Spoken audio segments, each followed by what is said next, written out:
अस्सलामुअलैकुम, आप देख रहे हैं होराइजन न्यूज़ एच3। खबर शामिल करते हैं साहिवाल से।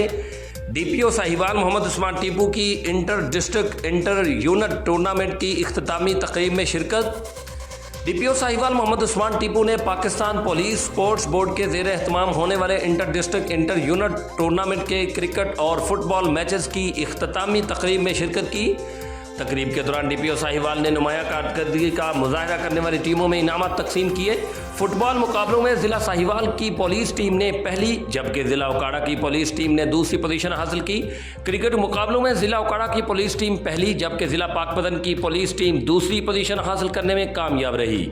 डीपीओ साहिवाल मोहम्मद उस्मान टीपू ने खिलाड़ियों की कारकर्दगी को सराहते हुए कहा कि खेलों के मुकाबले जिस्मानी फिटनेस, नज़्म ज़ब्त और बाहमी ताउन के फ़रोग में अहम किरदार अदा करते हैं। तर्जमान Sahiwal police. Report Rauf Shadad Jatt, divisional bureau chief Sahiwal, Horizon News एच3 पाकिस्तान।